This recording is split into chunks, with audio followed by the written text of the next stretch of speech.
কই মা, কোথায় মা? মা যে কৈলাস ছাড়িয়া 3 দিন মর্তে আগমন করেন, এবার কেন আসিলেন না?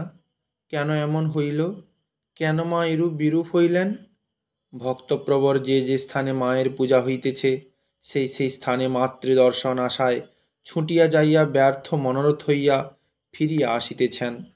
যিনি অবস্থাপন্ন ব্যক্তি, তাহার বাড়িতেও শ্রী শ্রী শারদীয়া দুর্গা পূজা হয়। ষষ্ঠীর দিন সন্ধ্যার সময়ে পুরোহিত মহাশয় পূজাদি করিয়া বোধনের মন্ত্র পাঠ করিলেন।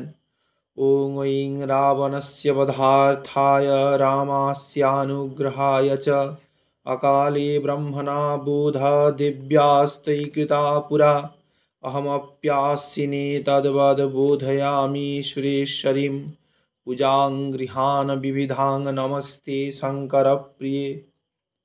এইরূপ মন্ত্রোচ্চারণ পূর্বক বোধন করিলেন বটে, কিন্তু ভক্তপ্রবর মার আগমনের কোনো চিহ্ন দেখিলেন না। পরদিন প্রাতে সপ্তমী পূজা আরম্ভ হইল। পুরোহিত মহাশয় প্রাণ প্রতিষ্ঠা করিলেন। ভক্তপ্রবর দেখিলেন মা আসিলেন না। তিনি তাড়াতাড়ি প্রতিবেশীগণের গৃহে প্রতিমা দেখিতে যাইলেন। তাহার আশা পূর্ণ হইল না। সর্বত্রই এক ভাব, খড় মাটি ছাড়া আর কিছুই নাই। কোনো প্রতিমাতেই মা অধিষ্ঠান করেন নাই। বাড়িতে বন্দোবস্ত মতো মার পূজা হইতে লাগিল। তিনি দুর্গা দুর্গা বলিয়া ছদ্মবেশে বাহির হইয়া পড়িলেন। বেটি কোথায় আসিয়াছে, আমাকে দেখিতেই হইবে। মা যে শরৎকালে 3 দিন না আসিয়া থাকিতে পারেন না, যে কোনো স্থানে নিশ্চয়ই আসিয়াছেন। ভক্তপ্রবর এক গ্রাম হইতে অন্য গ্রামে, এইরূপ গ্রামে গ্রামে প্রতিমা দর্শন করিয়া বেড়াইতেছেন।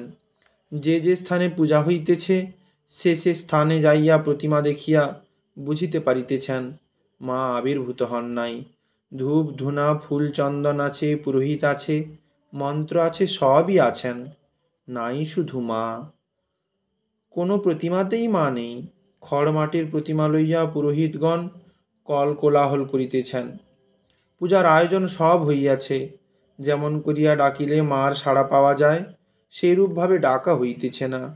শুধু সুখ পাখির মতন ভাবহীন মন্ত্র আবৃত্তি হইতেছে। পূজা করিতে হইলে ভূতশুদ্ধি করিতে হয়।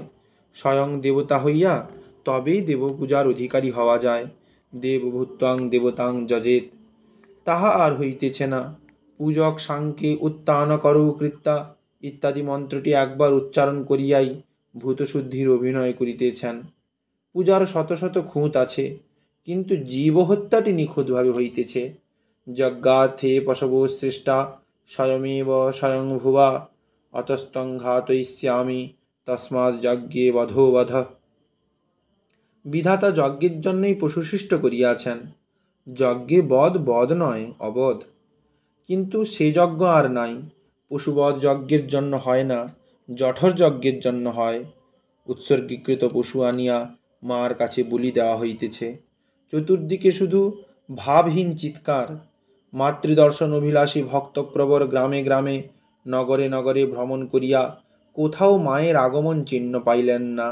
সন্ধ্যার কিছু পূর্বেই শ্রান্ত ক্লান্ত দেহে একটি বৃক্ষতলে বসিয়া ভাবিতেছেন, তাই তো কোনো স্থানেই মায়ের দর্শন পাইলাম না। মা কি তবে এবার আসিলেন না? বঙ্গদেশ কি ভক্তশূন্য হইয়াছে? আর কি ভক্ত কণ্ঠোচ্চারিত মা মা ধ্বনি কৈলাস প্রকল্পিত করে না? হায়, কেন এমন হইল? কেন মা আসিলেন না? ও মা, দেখা দে মা, ও মা, আমার আশা পূর্ণ কর মা। তিনি আর ধৈর্য ধারণ করিতে পারিলেন না। মা মা বলিয়া রোদন করিতে লাগিলেন। এমন সময় তাহার একটি বন্ধু তাহারই মতন শ্রান্ত ক্লান্ত দেহে সেই স্থানে আসিয়া উপস্থিত হইলেন। তিনিও মাকে দর্শন করিবার জন্য সমস্ত দিন ভ্রমণ করিয়াছেন, কোনো স্থানেই মার দর্শন পান নাই। হায়, এ দেশ ভক্তশূন্য, এ দেশে মার আগমন করেন না, এই বলিয়া ইনি দীর্ঘ নিঃশ্বাস ত্যাগ করিলেন। পরস্পরকে আপন ভ্রমণের কথা বলিলেন। একই উদ্দেশ্যে দুজন বহির্গত হইয়াছেন, কিন্তু কাহারও আশা পূর্ণ হয় নাই। উভয়ে দুঃখ করিতে করিতে বলিতে লাগিলেন, এ প্রতিমা দেখিলাম, কিন্তু কোনো প্রতিমাতে মার আবির্ভাব বুঝিতে পারিলাম না। হায়, এ বৎসর আর মাতৃদর্শন হইল না। ইত্যবসরে অদূরে কাঁসর বাজিয়া উঠিল। তাহারা উভয়ে বলিলেন, চলো চলো, কোন জায়গায় পূজা হইতেছে দেখি, যদি সে স্থানে যাইয়া মাকে দেখিতে পাই। তাহারা শব্দ লক্ষ্য করিয়া অগ্রসর হইতে লাগিলেন। কিয়দ্দূরে যাইতে না যাইতে স্বর্গীয় গন্ধে তাহার প্রাণ পূর্ণ হইয়া যাইল। ক্ষুধা তৃষ্ণা আর রহিল না। উভয়ে আনন্দে বিভোর হইয়া পড়িলেন। তাহারা দেখিলেন সম্মুখে একখানি পত্রাচ্ছাদিত কুটির, তাহার পার্শ্বে সেইরূপ একখানি কুটির, সম্মুখে ঘরখানি হইতে জ্যোতি নির্গত হইতেছে, সেই জ্যোতিতে গৃহখানি আলোকিত হইয়া আছে। তাহারা আরও অগ্রসর হইয়া দেখিলেন সেই গৃহমধ্যে একখানি মৃন্ময়ী প্রতিমা শোভা পাইতেছেন। প্রতিমাখানি দেখিয়া তাহারা বুঝিলেন এ প্রতিমা পূজকের হাতে গড়া। এইরূপ জীবন্ত প্রতিমা গড়িবার সামর্থ্য কোনো কুম্ভকারের নাই। মার মুখখানি হাসিমাখা, নয়ন হইতে কত করুণা বিগলিত হইতেছে। আগন্তুক ভক্তদ্বয় নিশ্চলভাবে মাকে দর্শন করিতেছেন। তাহাদের প্রাণ পূর্ণ হইয়া যাইল। সমস্ত দিন ব্যর্থ ভ্রমণের কথা মনে রইল না। তাহাদের মন এক আনন্দ রাজ্যে যাইয়া আপনাকে হারাইয়া ফেলিল। শান্তি শান্তি শান্তি। পূজক সমাধিস্থ হইয়া বসিয়া আছেন। সম্মুখে 2-4টি নৈবেদ্য রহিয়াছে, তাহাতে যৎসামান্য উপকরণ। কদলীগুলি সুপক্কও হয় নাই। কিছু ভোগের দ্রব্যও রহিয়াছে। মার মুখে আর হাসি ধরিতেছে না। তাহার প্রতি অঙ্গ হইতে জ্যোতি নির্গত হইতেছে। হরমোহন মোহিনী মা আমার জগন্মোহিনী রূপে বিরাজ করিতেছেন। মুখখানি দেখিলেই মনে হইতেছে মা যেন বলিতেছেন, ওরে আমি তোদের মা রহিয়াছি, তোদের ভয় কি? ভক্তদ্বয় সাষ্টাঙ্গে প্রণাম করিয়া বলিলেন, বেটি, ভাঙা কুড়োয় খুদের নৈবেদ্য খেতে এসেছ? তোমাকে গ্রামে গ্রামে কত ধনবানের গৃহে, কত রাজার বাড়িতে খুঁজে খুঁজে সারা হয়েছি, কোথাও সাড়া পাইনি। বেটি, সেই সব কাঠবাড়ি উত্তম উত্তম ভোগের দ্রব্য ত্যাগ করে ব্রাহ্মণের ভাঙা কুড়োয় খুদ খেতে এসেছ মা?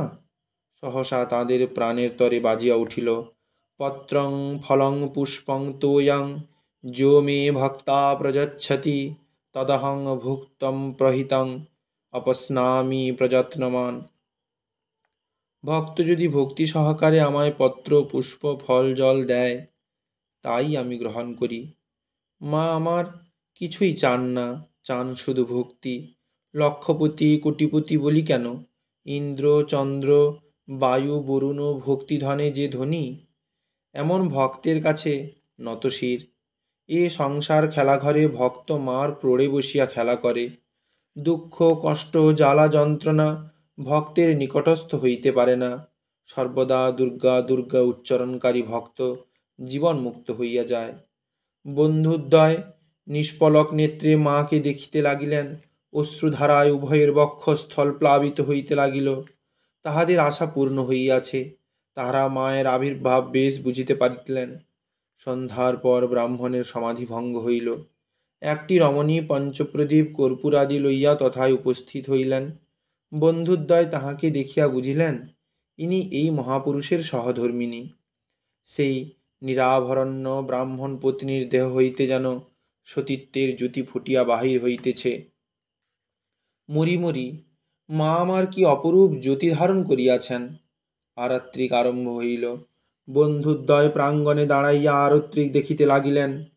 আরাত্রিক অন্তে ব্রাহ্মণ দেবীকে প্রণাম করিয়া পশ্চাৎ ফিরিয়া অতিথিদ্বয়কে দেখিতে পাইলেন। তাহার আর আনন্দের সীমা রইল না। তিনি আজ আমি ধন্য হইলাম, কৃতার্থ হইলাম, আসুন আসুন, বসুন বসুন বলিয়া তাহাদিগকে পূজাগৃহেই বসাইলেন। অতিথিদ্বয় যে সামান্য ব্যক্তি নহেন, তাহাদিগকে দেখিয়াই গৃহস্বামী ব্রাহ্মণ তাহা বুঝিয়াছেন। ব্রাহ্মণ বলিলেন, আজ আমার পরম সৌভাগ্য, মা আমার উপর অত্যন্ত সন্তুষ্ট হইয়াছেন, তাই আপনাদের মতন অতিথি লাভ করিলাম। এসব আমার কল্পনাতীত। এ ক্ষুদ্র কুটিরে আপনাদের মতন অতিথি লাভ করিব, এ কথা আমি কখনো স্বপ্নেও ভাবি নাই। মা গো, এসব তোমারই খেলা মা। তিনজনই মা মা বলিয়া ডাকিতে লাগিলেন। এ বড় অপূর্ব সম্মিলন। 3টি ভক্তের হৃদয় বিনা এক সুরে মা মা বলিয়া বাজিতেছে। তিনজনেই আপন হারা, তিনজনেই যেন এই রাজ্যে লোক নহেন, যেন কোনো আনন্দ রাজ্যে ইহারা বাস করেন। মা মা ভক্ত মুখোচ্চারিত মা শব্দ কত মধুর। ভক্ত ব্রাহ্মণ বন্ধুদ্বয়কে মার প্রসাদ দিলেন। তাহারা সেই অমৃত উপম প্রসাদ ভক্ষণ করিয়া কৃতার্থ হইয়া যাইলেন। মরি মরি, এমন প্রসাদ আমরা কখনো পাই নাই। আজ আমাদের জীবন সার্থক হইল। আহারান্তে তাহারা মার গৃহে বিশ্রাম করিতে লাগিলেন। ব্রাহ্মণ কিছু প্রসাদ গ্রহণ করিয়া জপে বসিলেন। প্রাতঃস্নান করিয়া তিনি স্বহস্তে প্রচুর নিখুঁত বিল্বপত্র আনিলেন। পদ্ম, জবা, স্থলপদ্ম, অপরাজিতা, শেফালিকা প্রভৃতি পুষ্প সংগ্রহ করিয়া পূজায় বসিলেন। নৈবেদ্যাদির আয়োজন সেইরূপ যৎসামান্যই হইল। পূজা আরম্ভ হইল। সে এক অপূর্ব পূজা। কখনো ব্রাহ্মণ মা মা বলিয়া ক্রন্দন করিতেছেন, কখনো পুষ্পাঞ্জলি লইয়া থরথর কাঁপিতেছেন, কখনো তাহার রোমাঞ্চিত শরীর স্থির হইয়া যাইতেছে, কখনো নিশ্চলভাবে 2-3 ঘণ্টা বসিয়া আছেন। তাহার মুখখানি দেখিলে মনে হইতেছে তিনি এ রাজ্যে নাই। ঘটাকাশ মহাকাশে মিশিয়া গিয়াছে, শুধু ঘট পড়িয়া আছেন, আর পাগলি বেটি মুখ টিপিয়া হাসিতেছে। আগন্তুক ভক্তদ্বয় ওই মহাভক্তের মহাভাব দর্শনে সেই স্থান ত্যাগ করিতে পারিলেন না। সেই কৈলাসপুরীতেই পূজার কয়েকদিন অতিবাহিত করিলেন। এ কয়েকদিন তাহারা যেন মরজগৎ ছাড়িয়া আনন্দ রাজ্যে বাস করিতেছিলেন। দশমীর দিন বিসর্জন হইয়া গেল। বন্ধুদ্বয়ের সংসারের কথা মনে পড়িল। তাহারা ব্রাহ্মণের নিকট বিদায় চাহিলেন। ব্রাহ্মণ অতি কষ্টে তাহাদিগকে বিদায় দিলেন। আহা, জগতের ভক্ত সঙ্গ বড়ই দুর্লভ। বন্ধুদ্বয় যাইবার সময় বলিলেন, অর্থাভাবে আপনার অত্যন্ত কষ্ট হয় নয়? ভক্ত ব্রাহ্মণ হাসিয়া বলিলেন, অর্থাভাব ও সাচ্ছল দুই তো স্বপ্নের মতন অলিক। এরা আর কি কষ্ট দিবে? স্বপ্ন চিরদিনই স্বপ্ন। এসব তত মনকে পীড়িত করে না। বেটি যখন লুকোচুরি খেলে তখনই একটু কষ্ট হয়। বন্ধুদ্বয় জিজ্ঞাসা করিলেন, এসব আপনি কি করিয়া উপেক্ষা করেন? ভক্ত ব্রাহ্মণ বলিলেন, সর্বং মায়েতি ভাবনাৎ, সর্বদাই সবাইকে সবই মায়া। যা দেখি যা শুনি সব মায়া। এই ভাবনাতে সর্বদুঃখ নিবৃত্ত হয়। এই ভাবনায় দুঃখ কষ্ট আমায় স্পর্শ করিতে পারে না। আর দুঃখ কষ্ট ভোগ করে তো মন। সেই মনকে বেটির কাছে রাখিয়া দিয়া আনন্দে থাকি। মা আমার আনন্দময়ী কিনা, তাই। তাহারা ব্রাহ্মণকে প্রণাম করিয়া দুর্গা দুর্গা বলিয়া বাহির হইয়া পড়িলেন। ভক্ত ব্রাহ্মণ আপন মনে গাইতে লাগিল, দুঃখ জেরে সুখের কারণ। দুর্গা দুর্গা দুর্গা, দুর্গা দুর্গা দুর্গা, দুর্গা দুর্গা দুর্গা।